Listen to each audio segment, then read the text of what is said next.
Hello, everybody, and welcome to this week's episode of I Cast Fireball, an actual play 5e D&D adventure where we go through the campaign Tyranny of Dragons.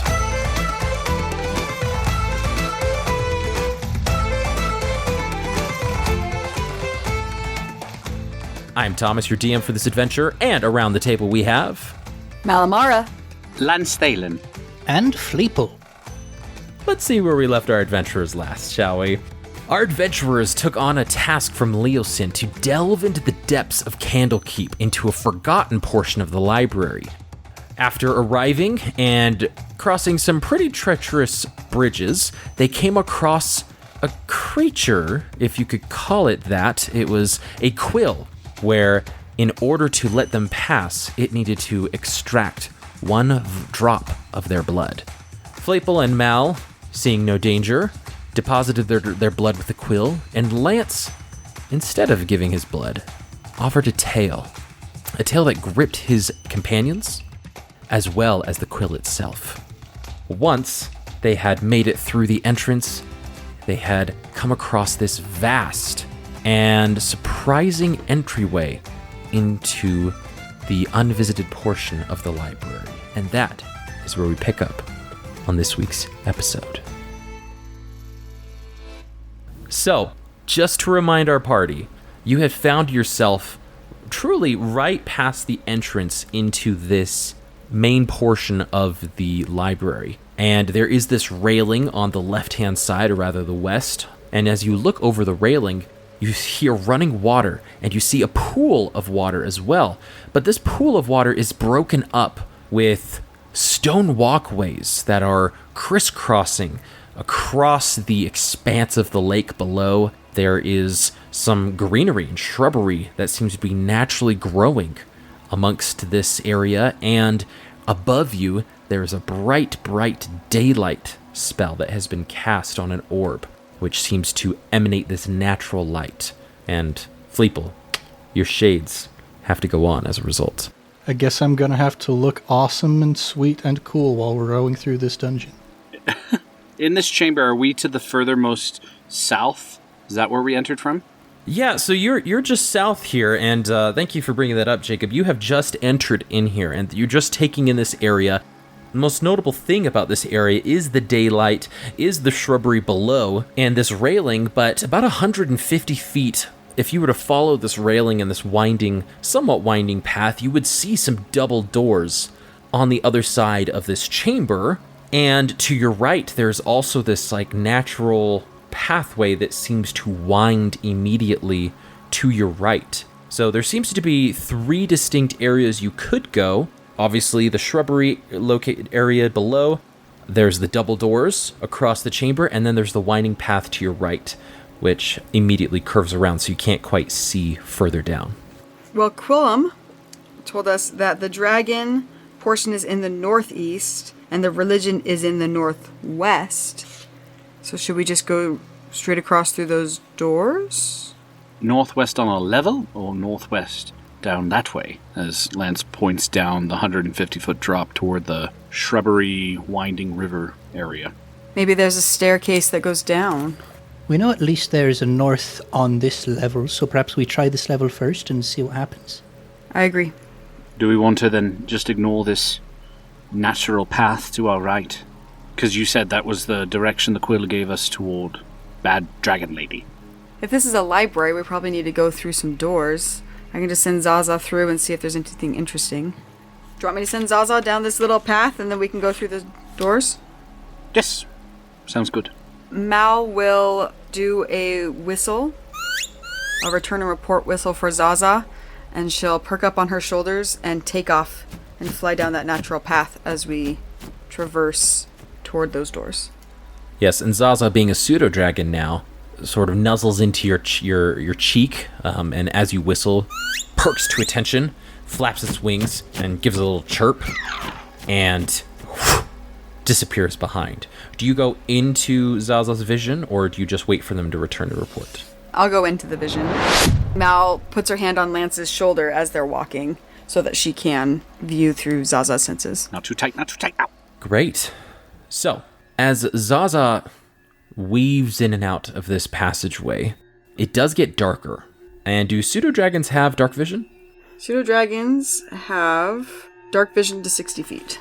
Okay, great. So it's more dim light, especially there seems to be this like natural light just emanating from seemingly nowhere, but it's very dim. And so it'd be you have to squint your eyes if you were to really try to make things out. But with Zaza's dark vision and the rest of you having dark vision, you probably don't need to squint, so you can ignore that description entirely. Zaza weaves in and out of the passageway, moving, and I want Zaza to give me a perception check. Would this perception check have anything to do with sight, hearing, or smell? Sight. Perfect. She gets advantage on those perception checks, which is a 18. 18. As Zaza weaves in and out, it's a little windy. It's not nauseatingly windy, though, and it's not extensive. It is a somewhat long passageway, though. She goes on for about maybe 50 feet, but as she passes one of the walls, she sort of like doubles back, actually, because there is some writing on the wall. And she looks at the writing, and it's a little bit incomplete, but do you ask her to stay and read it, or just to kind of get a look of the whole area and then to come back? Is the writing something that she or I would recognize? Is it in a language we would recognize? It does seem to be a old version of Common. Okay. If I can read it while she's there. Great. So, this first phrase, it's very brief, very short, and it's inscribed into the stone itself, and that is a good note to have. This walkway, as it winds, it's not lined with brick and mortar. May they rest in peace. I mean, what? It's not man-made. This seems to be a natural passageway that was eroded by time or the elements, and this writing is scrawled directly into the stone.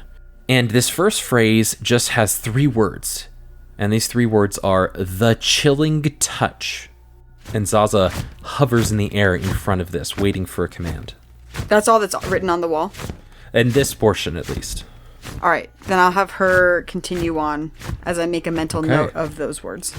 As Zaza turns around and goes to swoop away on the almost opposite side of the wall, she glances and she reads 3 more words, or 4 words at this point, "of death seizes all." And she slowly now, more hovering than anything, she continues looking on both sides. And for you, the players, for your benefit, I'll start from the beginning, but these are the words that she finds in certain sections of the walls carved directly into the stonework. So from the beginning it says, "The chilling touch of death seizes all. Ashes to ashes, the mighty will fall. So walk through the threshold with death by your side and feast on death's knowledge, he who cannot lie." And so, Malamara, is there anything you wanted Zaza to investigate here, or just keep going down the path? No, keep going down the path as we're continuing down our path. So you all 3 are continuing to walk down the path as Zaza is scouting ahead? Great. Mm-hmm. Okay. On the way, while we're walking, just because I'm sus of this place, I will check for traps. Sounds good. Go ahead and roll me an investigation check then.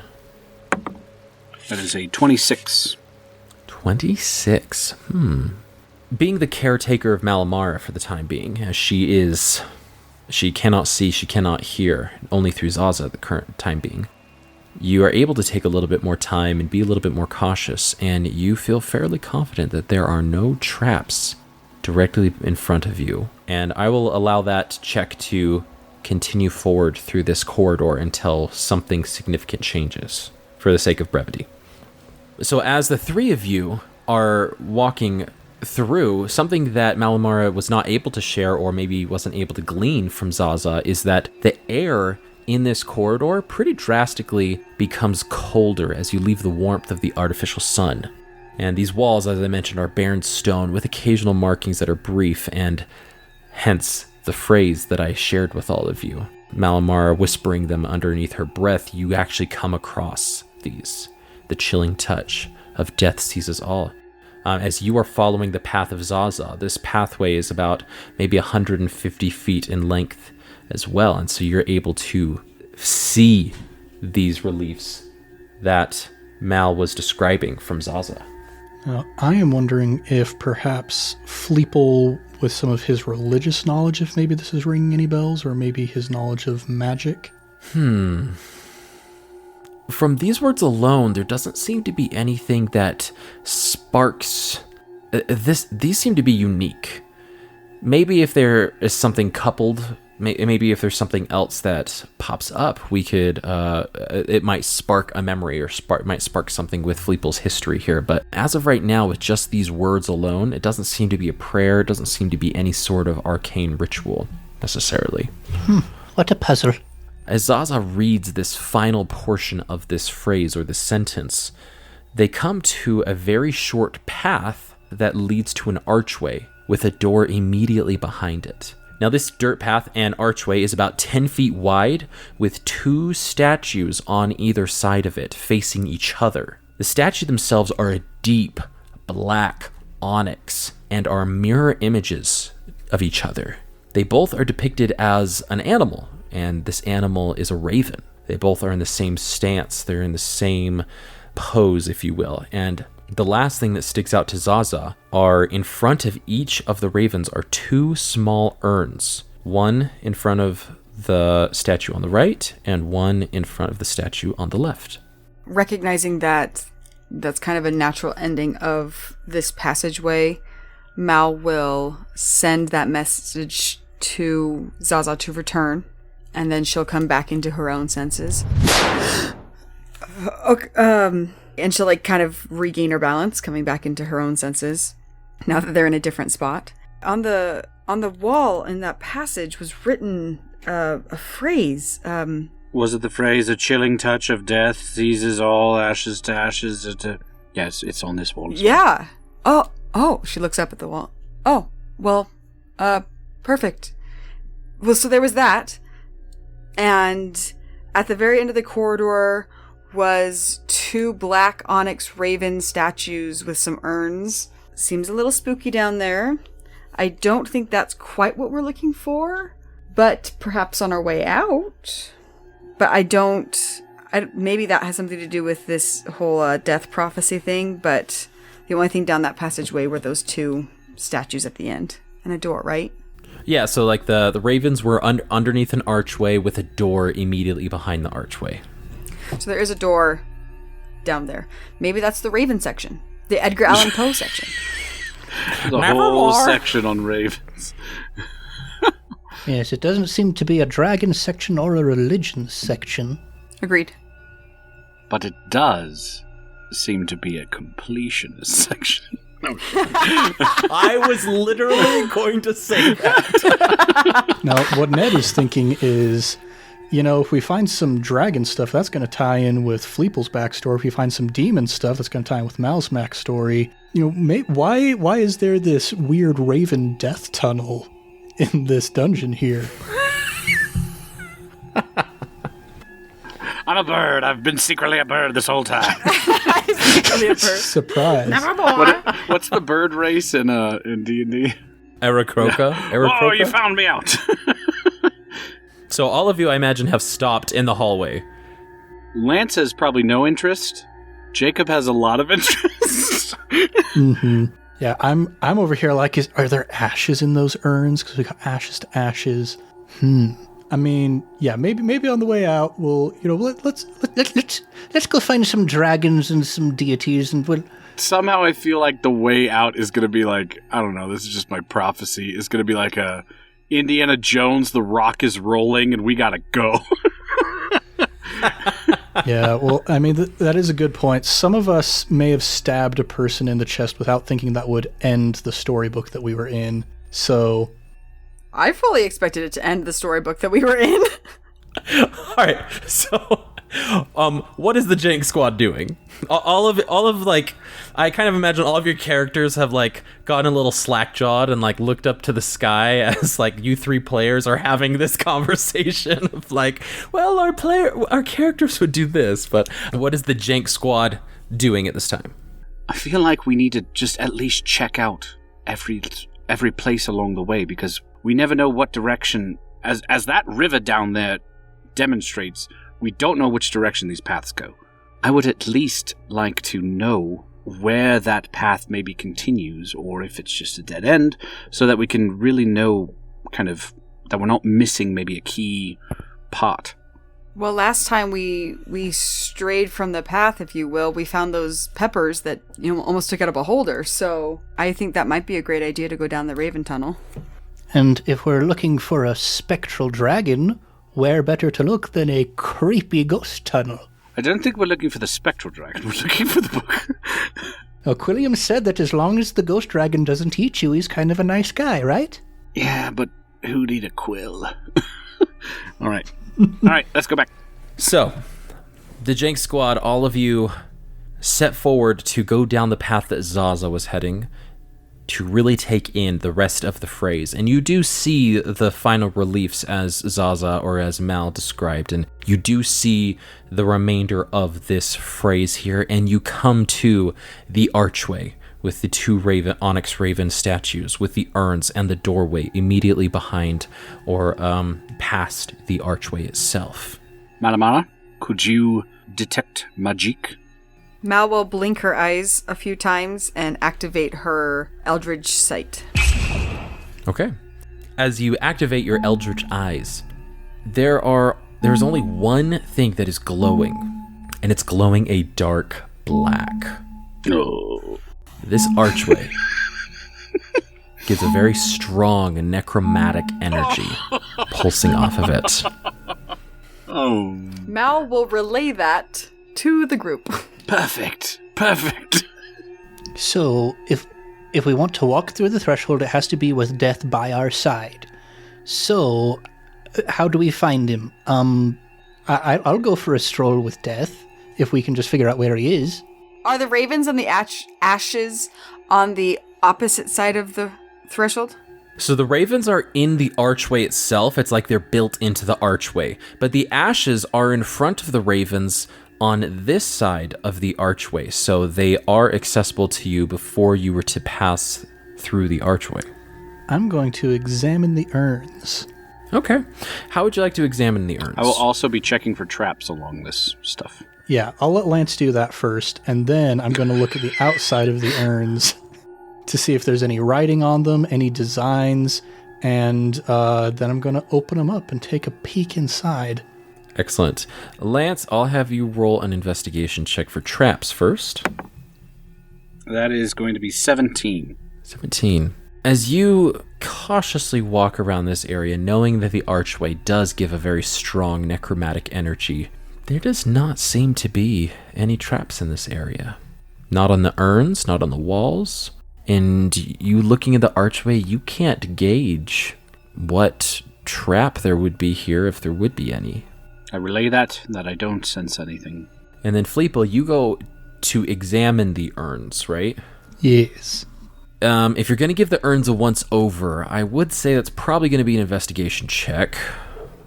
Now, obviously, the sport has got this, as always. And that's going to be a 21. There you go. Ooh.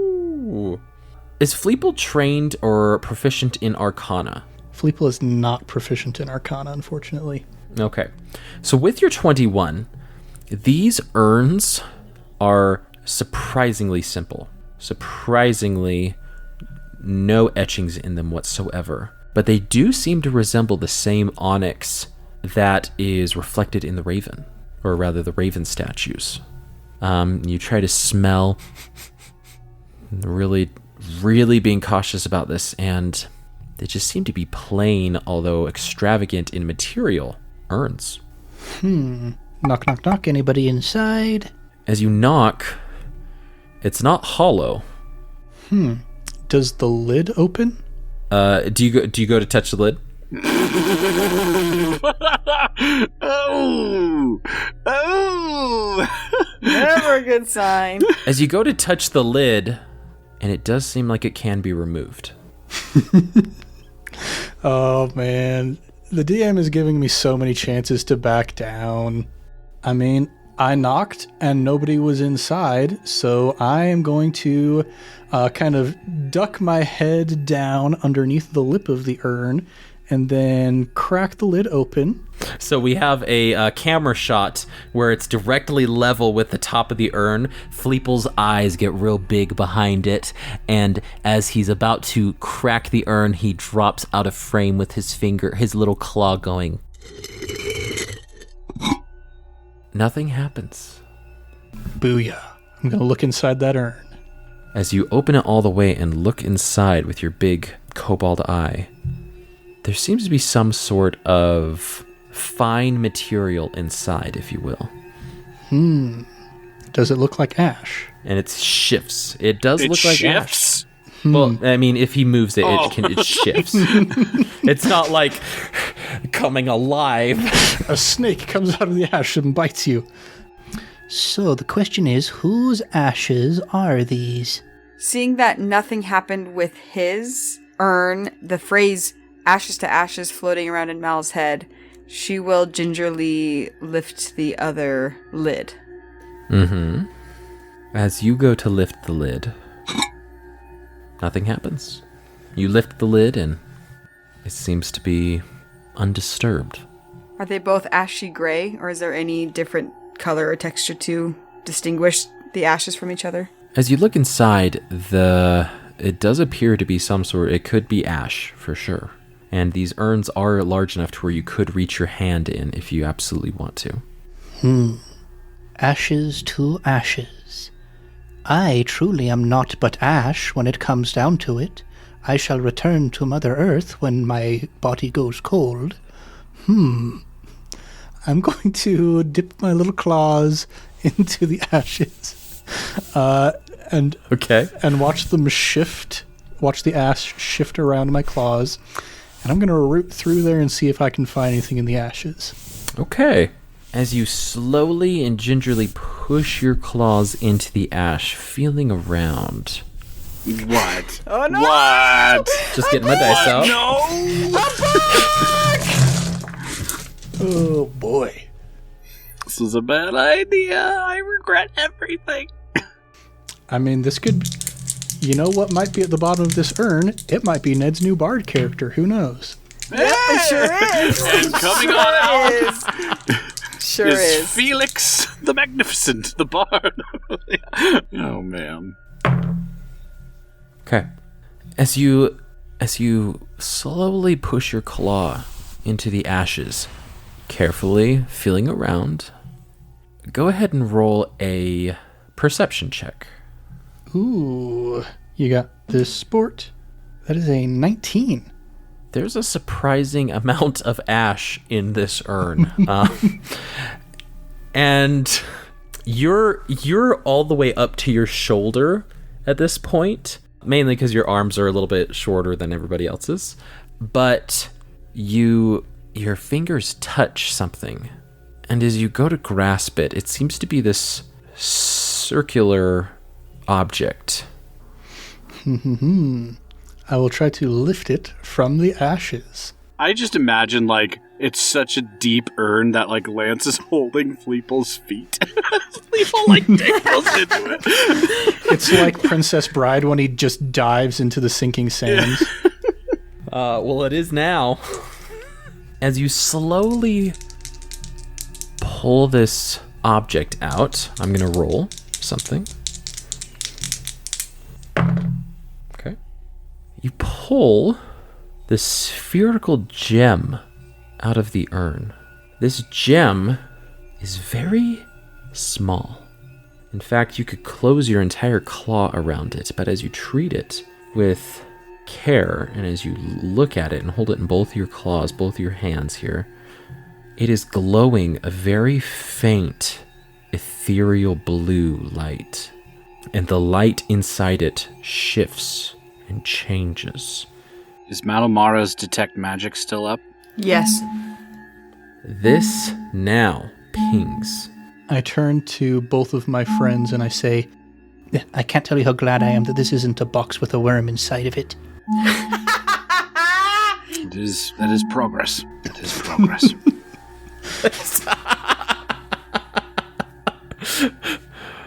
The type of magic that this is giving off it's odd, actually. Malamara.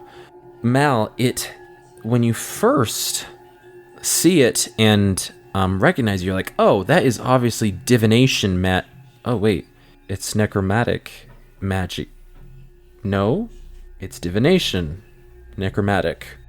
And as the swirling light inside seems to shift, the type of magic seems to shift as well. To where one time it's divination, another time it's necromantic. I'm going to reach my hand into the other urn. I'll hold Lance's legs as he goes into the urn. Exactly. It somehow grows in proportion. The urn. Mal, you're on the lookout for ROUSs. Lance, go ahead and roll me a perception check. I'm not good at this, but I will try. Oh, but you got this, sport. Is that code for That you means you giving get me to add a guidance? D4. All right, there you go. All right, perception. Oh, I'm not. I'm okay. Here we go. Oh, that's a fail. That's a 1. That's a critical failure. Ooh. Okay. As you shift around in this urn, it's probably it could be because Fleeple is trying to hold your legs over this urn. So you're mainly just like on the ground on your chest with your, regardless of the comical sight. It is not, you can't feel anything in there, but would you like to try again? Sure. Okay. Go and roll me a perception check. And I'll just roll something on my Do I got end this, here. sport? You do got this, sport. That's better. Plus a D4. 21. 21. At this point, you feel a cylindrical object as well. Spherical, I should say. Not cylindrical. A spherical object. All right, take it out. All right, let me just roll something on my end here. Okay. As you pull it out, exactly the same gem. Twinsies. I feel kind of bad that Malamara's left out. Oh, I imagine it's going to come back at us some way or another. And Mal, the same exact divination. Necromantic. Divination. Necromantic magic is pulsing and shifting inside of this gemstone as well. Lance, will you put up your gemstone next to Fleeple's? I want to see if anything changes if we put the gemstones closer together in their magic. We are asking to die. We are asking to die. Hey, let's go to the Raven statues. Necromantic? Let's check it. Let's check it out. All right, yeah, I will go along with what Malamara is saying. Okay. Lance, as you move to shift your gemstone over to Fleeple, I want you to roll me a wisdom saving throw, please. You suck. All right. Wisdom saving throw. Oh, but that's okay. 18. 18. Before you shift it over to Fleeple's gem, you feel drawn to the gem itself, and you start to gaze into it. Again, it's fairly small. It's something you can enclose in your fist. But as you gaze into it, you start to hear these voices. It's been a little bit since you've heard the voices to this extreme. Actually, it's been all the way back since Greenest, to where you felt this flooding of voices. And there are these voices that are coming at your brain again. But you shake your head, and you look up to Fleeple, and the voices fade away to the back of your mind. Steeling yourself, you walk over to Fleeple, and you gesture to combine these stones, if you will, or to put them side by side. As Fleeple and Lance, you put your stones together. We switch bodies. Freaky Friday. Yeah. No. That would be awesome in a campaign, though. How much fun would that be? It feels so clammy. I am now a druid. All of my ideas now are going to sound terrible for this dungeon because I don't have that. The only thing that you can tell from these gems is that their shifting lights and glows becomes more vibrant. The whites become even paler and even more white, while the dark blues and even blacks, which weren't apparent, the black which wasn't apparent starts to come out and become more of a stronger color in this symphony of colors. Is seeing that the only reaction we're getting is just, more vibrancy. Is there...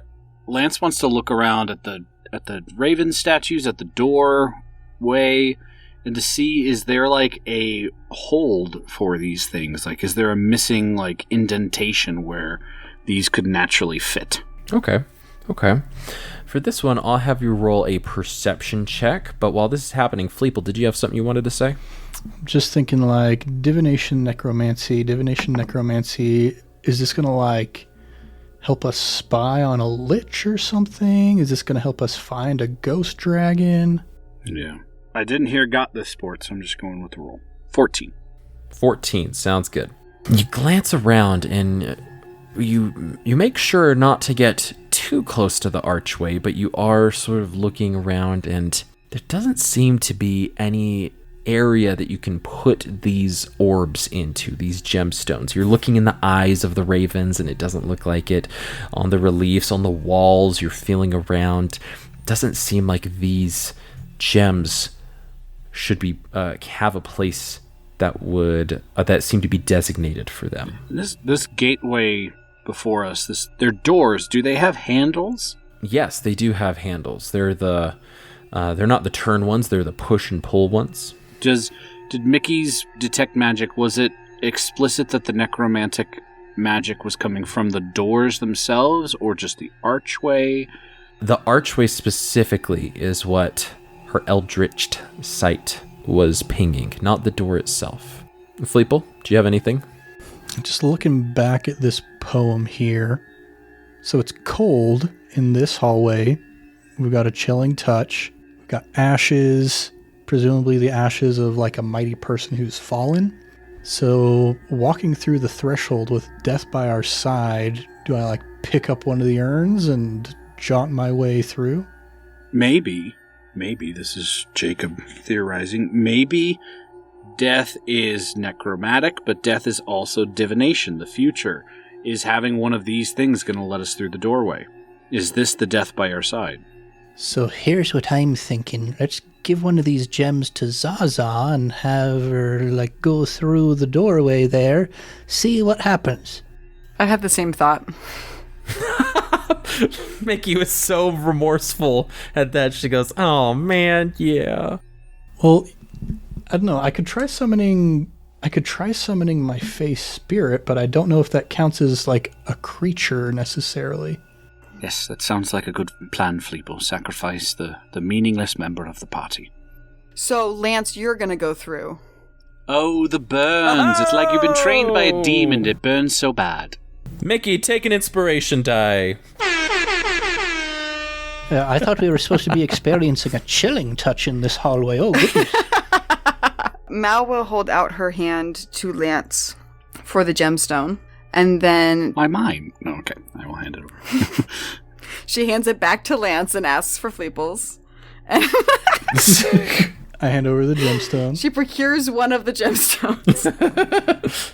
So, you put Lance's gemstone and you give it to Zaza, who clutches it in their talons. And it, like I said, it's very small. And Zaza, being an intelligent creature, they're able to grasp it. And they look back at you, hovering in the air, kind of like a really. And I'll give her a left flank whistle to go through the archway. And without hesitation, having this training ingrained inside of her, she goes through the archway. And as she passes through the archway, your Eldritch Sight is still active, correct? Correct. All of a sudden, the archway to you goes completely black, Malamara. And to Fleeple's passive perception, you see the gemstone shine bright for 1 second. Zaza passes through the archway, All right. Now, just in terms of the scientific method, we had our test, so we need a control. So we need to have Zaza come back through here, give Lance the gem back, and then fly back through without the gem just to see what happens, you know? I'm liking it, though. I'm liking it. It's science. So Zaza does fly back, knowing that there's no danger flying through the archway, at least in its current state, and comes and perches back on your shoulder, Malamara. Zaza drops the gemstone back into Malamara's hand. So are we going through? Well, I'm not sure how all of us can. There's only 2 gemstones. We could throw it back through, or just 2 of us go through. If you guys would like to go investigate what's on the other side of this door, I'll keep watch on this side of the barrier, since you guys are the ones who found it in the ashes. Against my better judgment, I feel like I should go, because even though I don't want to die, I also know that I am the most careful, no offense, and if by passing through that threshold and into the next room, that's where the dragon thing is, I could maybe be sneaky and get by it, possibly. And I could appeal to it with my draconic heritage. That's very true. You got like a common bond. Like, oh, you're from Tallahassee? I'm from Tallahassee. Yes, the origin point of all dragons. Yes, exactly. Tallahassee. Mal will give the gemstone back to Lance, and then telepathically tell Zaza to wrap himself around Lance's shoulders and to watch over and protect them while she's on this side. Lance will clutch the gem and just like, as he's about to walk through, just think to himself, well, I'm either gonna die or I'll see you in a second, Yellow. And I'll walk through. And Fleeple thinks to himself, well, here goes the 2 people who have backup bards, at least. in another life, the Wheel of Time. So, in step, Fleeple and Lance, you step through the archway here, with Zaza perched on Lance's shoulder. And Malamara, I need Zaza to make me a Constitution saving throw, please. there's the con save that I was waiting for. There's the controlled test. 16. 16. Zaza is racked with immense pain. And as you see with your eldritch sight, you see the blackness shift, and there seems to be almost this barrier that surrounds Lance and Fleeple, but Zaza, it engulfs them, and they screech out in pain. They're going to take... Okay, not a great roll, but they're going to take 10 necromantic damage. Oh, wow. That was a lot less than I thought it was going to be. That is still Don't taunt far the DM. higher than her hit points. He rolled 3 times! Oh, wow, that was really lame. It was I a was really bad just roll. I rolled a 1, a surprised. 2, and a 7. Wow. So that destroys her and she puffs out of existence. As they screech in pain, Zaza looks back with sad puppy dog eyes of like, why did you do this, before bursting into their fey chaotic energy. So while the boys are exploring this death tunnel, Mal will spend the next little bit ritually casting Find Familiar to resummon Zaza. She's going to start the process while you guys are exploring. So Mal goes, sits down and starts in the dirt carving the runes needed and the circle and getting all of your implements out while getting your book out and going, all right, was it page 37? I got it bookmarked. Okay. Well, as Malamar begins casting the ritual, I look up at Lance and I hold up my fist with my knuckles towards him and I say, Booyah! And I reach out and grab his fist with my hand and shake it. Booyah. Amazing. Amazing. And Lance didn't think he missed anything. He thought that's the way you do it. Lance is like, I'm bonding, yes. So, now that you've passed through the archway, you still have this door. This door is actually a silver door. And there doesn't appear to be any locks on it, but there are some handles that you would pull or push to open the doorway into this next chamber. And did my check for traps include this door or no? It did not. You could not get that close. You were really concerned about that archway, so you can go and roll an investigation check. I'll give Lance a flat tire on the way. There you go. Getting it, sport. Bonding. That's 19. 19. There does not appear to be any traps on this door. I will, just give a nod to Fleeple, and I would assume we'd both kind of put a shoulder to the door and push it open. So having overcome this necromantic archway, having these 2 gemstones that are a mix between necromantic and divination magic, having seemingly solved this riddle, or this phrase at least, both of you together put your weight into the silver door, and as it creaks open, it's a loud creak, like it hasn't been opened for a long time. You look into darkness.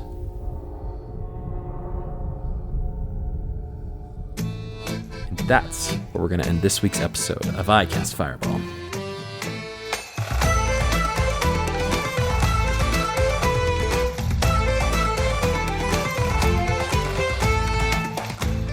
It's like that, what's that movie? Not Finding Nemo. What's that movie? Does anyone know the movie I'm talking about? It's an animated movie with a character named Nemo, and he is a kid on a bed. Am I just totally out in the blue here? Where he what are you talking listeners, about? if any of you know, it's an animated movie where there's this kid named Nemo, and he goes to the dream world, and there's this door that is holding back the nightmare, and he opens it up, and it's super black inside. That's what I imagined. So listeners, if you know what I'm talking about, give me a shout out. shout out on our social media. Got our Twitter and our I almost said Twitch. We are not on Twitch, but our Twitter or Instagram. Shout us out to see what movie that is. What a good session. What a fun time exploring. We are one room further into this massive library. One room further. We just entered the first room. We are going to take so long in this An dungeon. hour room. And Thomas knows that we're Listeners, I completionists. hope you Thomas buckle knows up that here we're because completionists. it's an And hour. he's like, and there's a side room. No, we didn't even take an hour for a room. We took an hour to open the door to a room. Hey, I'm making up for lost ground because apparently we missed out on a lot of magic items when I stabbed That's Quill true. early, so That's true. listeners, buckle up, because it's going to be a fun ride here. And we'll find out what is in this darkness on our next episode of I Cast Fireball. As always, thank you so much for listening to this week's episode. It means the world to us that you take this time out of your day, your week, to just give us a listen and to go along for this ride that we're going on. Our whole goal and our whole idea behind I Cast Fireball is to just tell an engaging story that is fun, not just for our players, but for you, the listeners, to enjoy. We hope that we're bringing some inspiration to you for if you're running your own games and if you're running your own characters and maybe creating your own world itself. So thank you so much for joining us. Well, for wherever you get your podcast from, please leave us a review. It helps boost our ratings throughout each podcast service, puts us in other people's recommended feeds, and lets us know that you like what you're doing. If you want to write something a little bit longer than a review, you could also shoot us an email at icastfireball2020@gmail.com or follow us at icastfireball20 on Twitter and Instagram, and shout us out there with the hashtag #ICastFireball. We'd love to hear from all of you, and we're hoping to get the word out there and, as always, set this podcast on fire. Folks, we've got another review that dropped this past week that we want to shout out for everybody here. This review came from Yay4 Reviews. You know who you are out there. They said, entertaining for everyone. They're loving this. They wanted to get their kids into D&D, but there's a struggle of where they can get family-friendly and quality storytelling. And Yay for Reviews, thank you so much for giving us the 5-star review. We try here to mix great storytelling, engaging characters, and character interaction, so we just appreciate you giving us a shot and for the positive review. Also, wanted to shout out a few people online. Caldic Steele on Twitter has been evangelizing our podcast to everybody out there. And Caldic, thank you so much for taking the time, for always shouting us out. We can't thank you enough for getting the word out there and for setting this podcast on fire, if you will. And lastly, just want to shout out a few people who've shot us some emails over the past few weeks. That's to Charles and Roy. Charles and Roy, thank you so much for shooting us those emails. And I'm hoping to use some of your Dungeon Master ideas over the next few weeks in some of these episodes, so stay tuned to all of that. Just want to give a quick shout out to our sister podcast, Improv Tabletop, where our resident kobold, Ned, takes a turn as a GM and runs through many one-month adventures using the Fate Accelerated system, but also the new published Avatar Legends tabletop system. Both are incredibly fun, whether you like Avatar, The Last Airbender, or The Legend of Korra, or you just like fun, wacky improv situations. You should definitely give them a listen, and don't forget to leave them a 5-star review as well. But lastly, like, subscribe, and share with your friends and fellow wacky adventurers. But until next time, I'm Thomas, your DM, and around the table we have... Malamara. Lance Thalen. And Fleeple. Let's keep that fire going, and we'll see you all next time.